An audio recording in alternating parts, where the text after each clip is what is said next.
क्या दिख रहा है, सन का मूवमेंट दिख रहा है, ऐसा सिर्फ हमको दिख रहा है।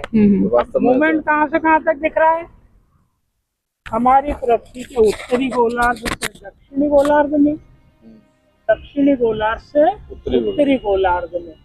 इसी को हम सूर्य का उत्तरायण या दक्षिणायन कहते हैं। अर्थात शंकु यंत्र के माध्यम से हम शंकु के परछाई के द्वारा सूर्य के उत्तरायण और दक्षिणायन की स्थितियों को भी प्रत्यक्ष रूप से देख सकते हैं। अब मान लीजिए पूरा अर्थ है हमारा, बीच वाली रेखा है, है ना, भूमध्य रेखा। तो भूमध्य रेखा से हमने क्या करा, हमारा पृथ्वी को दो भागों में बांट दिया। तो भूमध्य रेखा से जो उत्तर की ओर वाला भाग है ये उत्तरी गोलार्ध कहलाता है, भूमध्य रेखा से दक्षिण की ओर वाला जो भाग है ये दक्षिणी गोलार्ध कहलाता है। भूमध्य रेखा से 23 डिग्री 26 मिनट नॉर्थ उत्तर में कर्क रेखा मानी गई है, ठीक है, और 23 डिग्री 26 मिनट साउथ दक्षिणी गोलार्ध में मकर रेखा मानी। अभी क्या हुआ है, 21 मार्च से इसकी शेडो बिल्कुल ये बीच वाली रेखा पर बन गई। तो जब मध्य रेखा पर सूर्य था या विषुवत रेखा पर 21 मार्च से, तो दिन और रात कैसे थे, उत्तरी गोलार्ध में जब धूप आएगी आप देखेंगे घटती जा रही, कम होती जा रही, इस रेखा पर दिखेगी आपको मार्च, अप्रैल, मई और जून। और दिन की अवधि क्या हो रही है 21 मार्च के बाद से बड़े हो रहा है। क्या हमारा इंडिया, हम तो उत्तरी गोलार्ध में ही है ना, हमारा भारत उत्तरी गोलार्ध में, और सूर्य 21 मार्च के बाद से उत्तरी गोलार्ध में आ चुका है। तो सूर्य की किरणों को हम तक पहुंचने में समय कम लग रहा है, इसलिए दिन बड़े हो रहे हैं। तो कब तक होंगे, मार्च से अप्रैल, मई और जून। ये रेखा देख रहे हैं 21 से 22 जून वाली, जिसके ऊपर ये पोल भी लगा हुआ है, उत्तरी गोलार्ध में कर्क रेखा। अभी 21 जून या 22 जून के स्तर सन बिल्कुल इसकी शेडो आपको इस लाइन पर बनती हुई दिखेगी, क्योंकि 21 जून को क्या होगा, सूर्य उत्तरी गोलार्ध में कर्क रेखा पर सीधा लंबवत होगा और हमारे भारत सहित पूरे उत्तरी गोलार्ध में जो है वर्ष का सबसे बड़ा दिन और सबसे छोटी रात होगी। लेकिन एक चीज और उज्जैन के संदर्भ में आपने सुनी होगी, कर्क रेखा के नजदीक क्यों माना गया, ये जो सूर्य का 21 से 22 जून को झुका हुआ 23 डिग्री 26 मिनट नॉर्थ, ये उज्जैन के लेटीट्यूड या अक्षांश के लगभग बराबर है।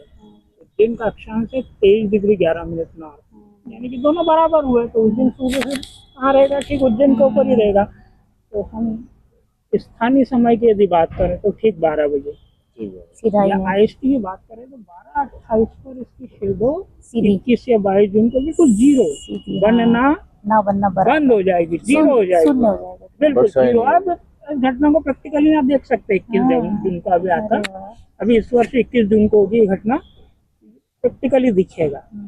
तो इससे प्रूफ होता है कि उज्जैन कर्क रेखा के नजदीक। उज्जैन महाकाल की नगरी, जी हाँ, इसी में एक बहुत ही प्राचीन वेदशाला नक्षत्रशाला भी है, जिसके बारे में यहाँ के विशेषज्ञों ने हमें बहुत विस्तृत जानकारी दी और बताया कि उज्जैन थोड़ा सा अपने मूलांक से खिसक गया है।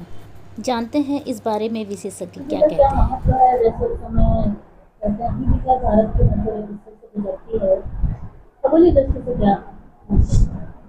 खगोलीय दृष्टि से 3 रेखाओं का बहुत महत्व है, जिसमें भूमध्य रेखा या विषुवत रेखा, उत्तरी गोलार्ध में कर्क रेखा और दक्षिणी गोलार्ध में मकर रेखा। हम सभी लोग जानते हैं कि जो हमारा पूरा सौर परिवार है, जो या सूर्य है, एक कर्क रेखा से मकर रेखा के बीच गति करता हुआ हमको दिखाई देता है, जो सूर्य के पथ को क्रांतिवृत्त बोलते हैं। क्योंकि हमारा पूरा सौर परिवार भी यही है, तो ग्रहों की गतियों को समझने के लिए, सूर्य की गति को समझने के लिए इन रेखाओं का बहुत महत्व है। प्राचीन समय में ये था कि कर्क रेखा उज्जैन से गुजरती थी, और क्योंकि उज्जैन से गुजरती थी तो जैसे हम जानते हैं कि जब खगोलीय अवलोकन होता है तो अगर किसी कोण से होगा तो उसमें एरर की संभावना है, गलती की संभावना है। लेकिन अगर परपेंडिकुलर सीधा ऑब्जर्वेशन होगा तो एकदम सटीक ऑब्जर्वेशन होगा, गलती की संभावना कम होती है। इसलिए उज्जैन प्राचीन समय से काल गणना का महत्वपूर्ण केंद्र रहा है, क्योंकि कर्क रेखा उज्जैन से गुजरती रही। लेकिन पृथ्वी की जो तीसरी गति है, जिसको हम बोलते हैं अक्ष का वाइब्रेशन या अक्ष का घूमना, जिसके कारण इन रेखाओं की स्थिति थोड़ी थोड़ी सी परिवर्तित होती रहती है, जिस कारण जो कर्क रेखा की स्थिति है वर्तमान में उज्जैन से लगभग 30 किलोमीटर दूर डोंगला नामक स्थान है, वहाँ पर कर्क रेखा है, जो कि कर्क रेखा की सही स्थिति है 23 अंश 26 कला। वर्तमान में उज्जैन का अक्षांश है 23 अंश और 11 कला, तो मतलब चौथाई कोण का अंतर है। तो जो प्राचीन समय की स्थिति के हिसाब से देखें तो उज्जैन का महत्व और कर्क रेखा के महत्व के हिसाब से उज्जैन काफी प्रसिद्ध रहा है, लेकिन वर्तमान समय में स्थिति परिवर्तित हो गई है और उसी के उसमें जो कर्क राजेश्वर मंदिर है, जो एक स्तंभ बना हुआ है, वो माना जाता था कि कर्क रेखा पर बना हुआ है।